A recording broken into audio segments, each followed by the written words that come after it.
Good morning. Happy Monday. Hope everybody had a great weekend. So, looks like we're going to get a little bit of a relief rally here, and we'll see how far it goes, of course. That's what we do day to day.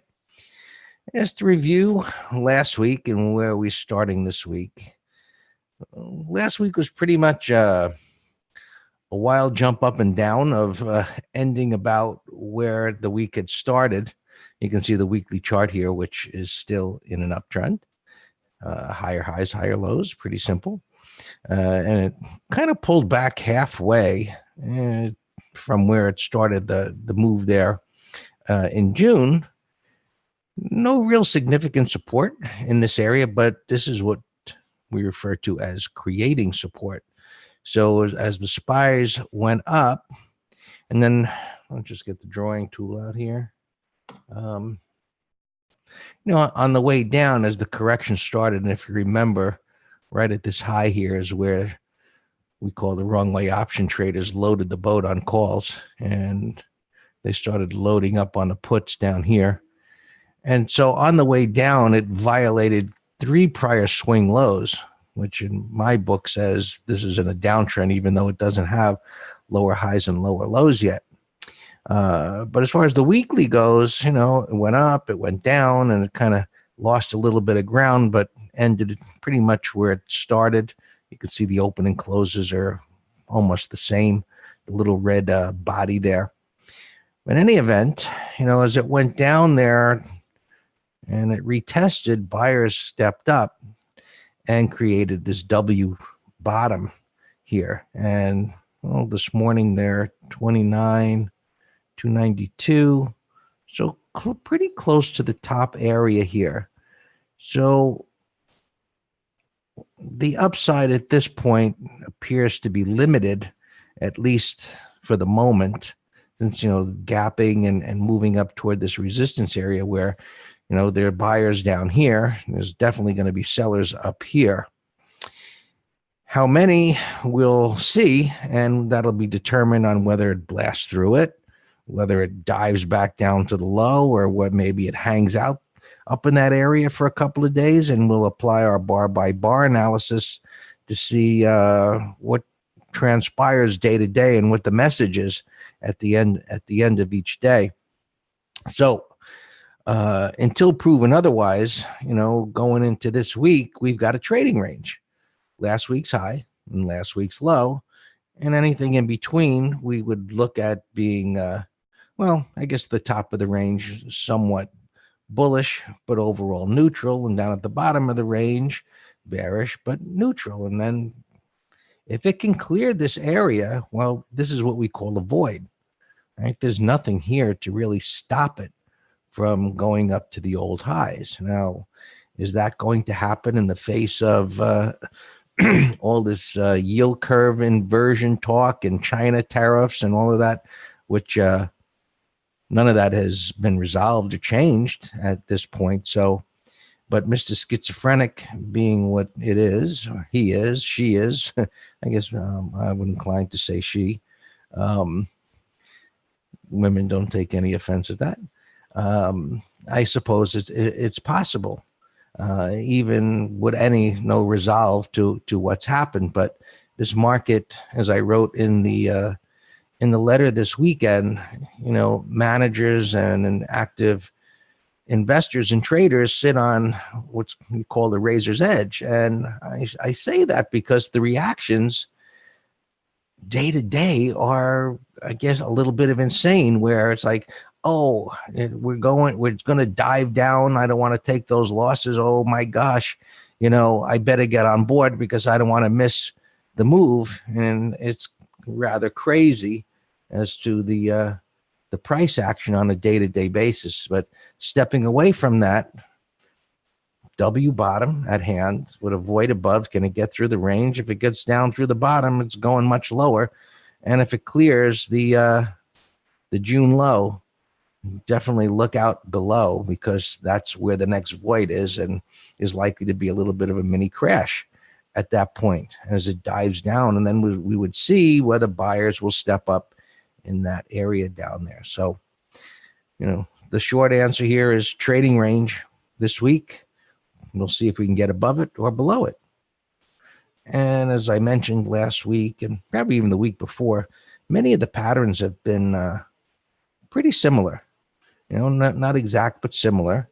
So while we don't have a W type of bottom here that came all the way down closer, right, closer to the prior low, it actually made a higher low. So it showed some relative strength by not going all the way down there. In the NASDAQ 100 showed a little bit of relative strength, but the same situation. Can it clear last week's high or clear last week's low? And if it clears last week's low, I suspect that since it's already up at this 187-ish up here, if it goes down here, well, as I said, look out below. And the same story on the weekly chart, up, down, lost a little, but pretty much ended where it started. And continuing to go through here. Well, the Dow is pretty much the same thing, but more of the textbook kind of a W bottom. And when we look for W bottoms, we do look for this kind of a accelerated move to the downside. And then, here it came down and took out that low big green candle, the retest, and back up. And 261, 2-ish, I guess. Not quite up to the top of it, but same story. Trading range.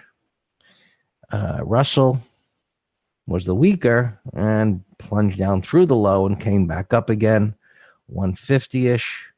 So kind of in the middle of this high and low here. So pretty easy markings as to reference points of support and resistance, since we've got these swings down, and we'll see this ideally will create this as a new pivot low once we get a couple of more bars here, as long as it holds above that low.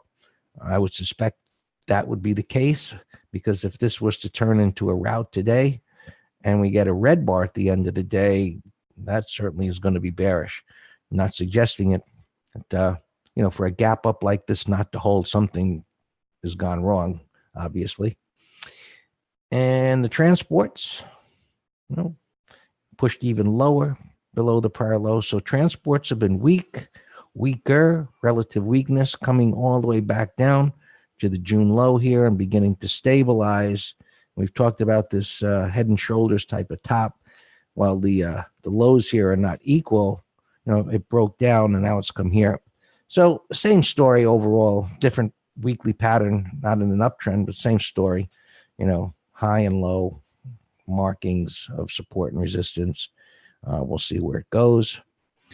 And we'll go to the futures, but energy, the weakest again, pushing lower, and it's getting closer down to the low of the year. And if I remember correctly, almost all sectors and markets are up on the year, but this one is getting real close to going negative. So we'll see what happens down here if it does continue lower. And what's oil doing? Oil is actually up. So, what giving a relief to the markets here is the fact that, bonds are down considerably. You're still in an uptrend, but, down over a point, almost 1.5 points. So pulling back to support, we'll see what happens. So keep an eye on bonds, TLT, if you're going to use the ETF, to see if it begins to stabilize and turn up. Looking at the weekly, and let's just go to the monthly, because this does look like it's going to go higher, because there's nothing to stop it. This is the void concept. And so this broke out. This month isn't over, but so far we got a wide range bar coming out of a little 2-month consolidation with nothing to stop it from going up. That being said, while we do make some assumptions based on what is, if that low gets taken out, well, probably this isn't going up there in the near term anyway. So always mark off your reference points. You can see the hourly is in a downtrend here, and it'll be coming down to support. So you want to keep an eye on that area should it get down there to see if it turns up, because if this begins to turn up, well, then the S&Ps are likely to start coming in a little bit within the range that it's put in. Last week's high, last week's low. So far, we're just in between here. So I suspect just normal technical analysis 101 that they're going to be sellers up here, and this is going to stall, or may stall right at the open. A lot of times what it'll do at the open is those that place orders at the open, it'll perk up a little bit and come slamming right back down. And well, we'll see what happens. Let's go back to the weekly chart here. So green bar beginning to form. It's only Monday. And you can see it's getting close to that high. So, same story. NASDAQ, same thing, pushing up toward the highs. So maybe a little bit left before it gets up there. So maybe we see a little surge at the open as this pushes up and hits that area. And then we'll just see what sellers want to do there. Resistance and transferred. Tony, the bars above. Sorry, I just saw your question. So the bars above, if we can refer to this, what you're asking, chunk of resistance. Well, no, that has never been traded above. So if it gets up there, it's a clear resistance area in the old all-time high. So no, it hasn't been neutralized, transferred. When we say something's been transferred, is when it has been traded above and below. Right? So like this area, traded above, traded below. While we call it, minor resistance, these overlapping bars right here is where the resistance really is. And right now, it's just this swing high because this is all done with for now. And, well, if you're going to get on board here, you better move fast. If that's what you mean. Getting close to the top of the range, same story. Russell getting to the top of the big, nasty red bar. And you can see this cluster of opens and closes there, that resistance area. Oil, little relief move, pretty wild, came down to support, hit resistance, back and forth. We already looked at bonds, which are inching back within this powerful uptrend. Gold taking a little rest within its bullish move here. And kind of wild day there last week, flailing up and down. So we'll see what this does overall. Weekly, still bullish.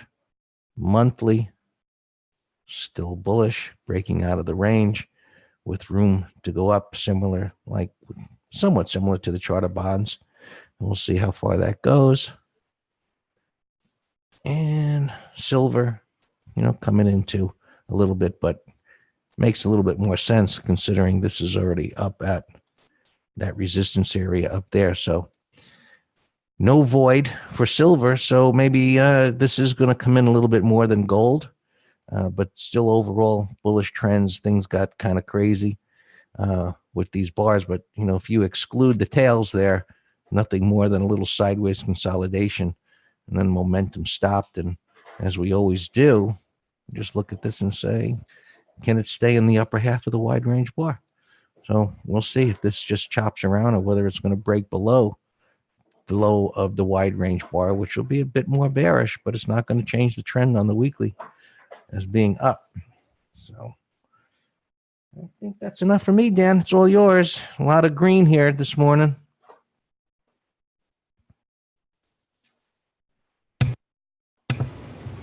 Yeah, good morning, everyone. Yeah, that's going to make things harder. I would, we all obviously like the gaps just over resistance with the next resistance area being far away, the void. And when you get excessive gaps like this, it's bullish. We're holding very strong pre-market. So sure, we'll trade things on their own page. But I'm kind of, more inclined to put spreads, but, open to anything as always. Let's look at our opens here on the weekly options trader. Greg got us onto a great TLT call spread last Thursday. Gapping down, so now we can move the stop over Friday's high. I'll do that in a couple minutes. A work day, nice W bottom put spread. When I was scanning over the weekend, there's a ton of double bottoms like this. And these are perfect for the put spreads. I mentioned a couple here pre-market with the news on Huawei. Here's a put spread on the 50. A lot of support here with a price void. So McGraw and anyone else, any other put credit spread traders, we could use some help in the first hour, but that's a candidate. NVIDIA, it's not a double bottom, but it's a bullish gap from a new low on volume. I don't know what got that going on Friday. Wow. And now it's gapping over. That one's not as desirable. Qualcomm, again, it's not a directional. You got all these football players, but we'll go through this AMD. That's a beautiful pre-market. A beautiful pre-market chart, 32, and there's a price void. So that might even be a directional, folks. Hey, Lewis, do me a favor and put your drop down, and anyone else, all panelists and attendees. MU, yeah, MU looks fantastic. It's a put spread, so I like MU, AMD, and even the ETF, the SMH.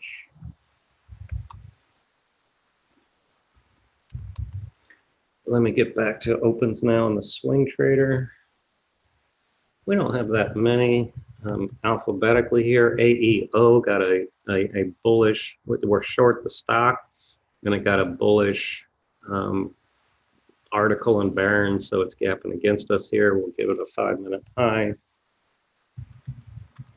C block, we're long stock, looks fine, looks great. CDLX, long stock.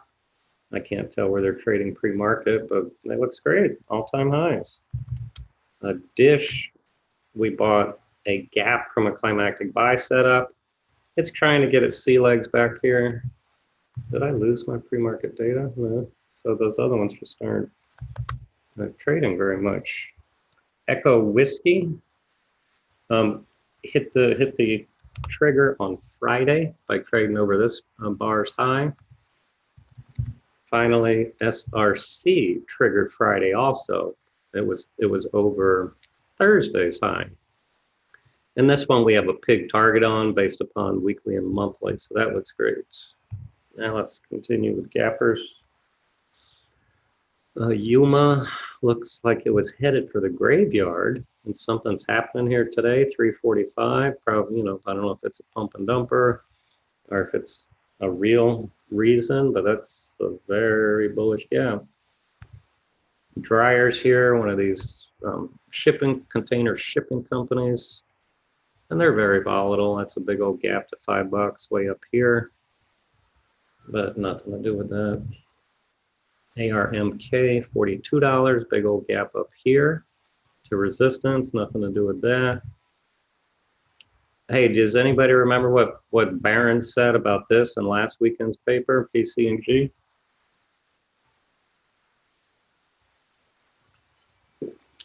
They said,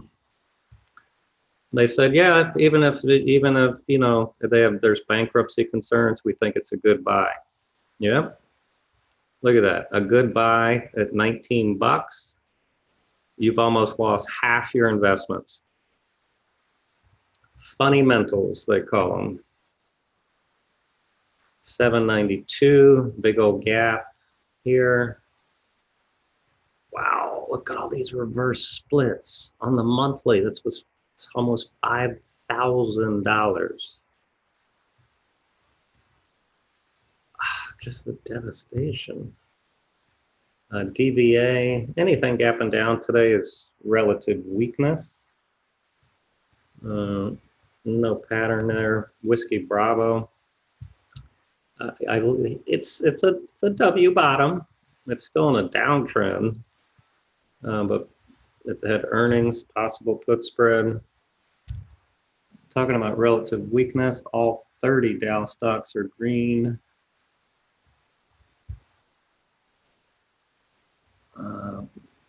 Looks like WBA is the weakest, only up 22 cents. That's ugly. Aqua, this came from McGraw. McGraw, it's a sloppy buy setup, you know, but I like these two big power bars, and I like the weekly bullish reverse heading shoulders. So it's definitely going into the watch category. Maybe put spread, you know, put spreads we can get into more sloppy, but on my directionals, I like them to be more precise. Amazon, I have a put spread candidate. Look, it's a sloppy W bottom, but it's retesting these 3 prior tails, this ugly red bar that caused us to stop. We actually were short of put spread on this green bar, and we stopped out of the back half. And now it's negating that. So that looks great as a put spread. Apple is a mess, but it's a bullish gap up pre-market. Let's look at the other fangs while we're here. Sloppy W bottom, 1192. Okay, well this candidate also. I mean, sloppy as can be with these 3 bars. I would not. That's not a directional. Facebook, nope. That made a lower low. Resistance, I got no interest in that. Netflix, the bullish gap, but absolutely no pattern. Tesla, that's a bullish. Look at this pre-markets. That is very, very beautiful picture pre-markets. Wow, that looks like a day trade long, folks. Look, you had a you know, slicing lower, new low. Here's where Greg's MACD would give them a bullish divergence. It's stabilized. It's gapped up over 3 pivots. Support here, bottoming tail, a minor support. Now it's gapping over all of this with a price void. That's a definite day trade. You know, it's going to be tough here with the big gap, but that's a beautiful day trade long setup. This came from McGraw also. We were looking at this on the gap day, but look, folks, it went from 30 to 60 and change. It doubled. So on the day of the gap, it was too excessive for me. But now, believe it or not, it went sideways 1, 2, 3, 4, 5, 6, 7, 8, 9 days. That only happens because when it falls a little bit, buyers are holding it there. So that's going on my long list. We've looked at all of those. McGraw gave me this as an IPO. And look, came in hard. 1, 2, 3, 4 tails on IPO support. I have no idea what this company does, but if you wanted it for fundamental reasons or whatever, now's the time. It's fine to enter Friday's high. Stop under last week's low. AFYA. Put spread on Tesla. 224. It's risky because you got a wall of resistance and it's in a downtrend. Oh, my bell didn't go off. But you know, XLU, the ETF, had a bullish close on daily, weekly, monthly. But if people are going to start rotating, back into riskier assets, Casey, McGraw, yeah, I like Casey as a put spread. Let's see, the 163s.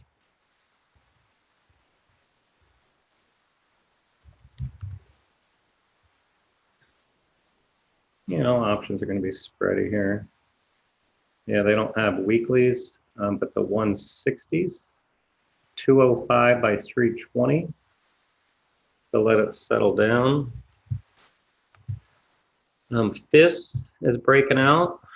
Keep that on your bullish list. PayPal, another W bottom. This is I wanted to put this in as a put spread for our weekly options trader, but I couldn't. There was no juice. But you got a weekly buy set up.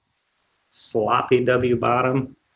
We're already long Echo Whiskey from Friday. It triggered CVS. Yeah, we traded that on that gap day, and the trail stopped out. But yeah, I mentioned in the video actually when I did trade review that we would be looking for a new entry. Charter, I wanted as a put spread, but it was way too illiquid. Hubs, I think that's you, McGraw. It's sloppy. WDC. There you go. There's a no-brainer put spread, folks. I think I did look, and I think it was too spreading, but that's beautiful. Maybe it's a direction. You know what? Let's do a directional on this thing. I just hate buying things at 932. But that is a beautiful setup. Let's give it like 15-minute high. It's a matter of aggressiveness. You all know the trade-off. You're gonna either miss it, you're gonna be happy, it's gonna retrace. You know what? Let's buy it with a stop last week's low. Does anyone know earnings real quick?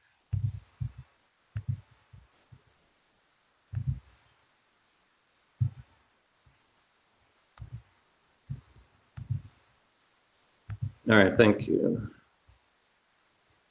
That is a beautiful setup.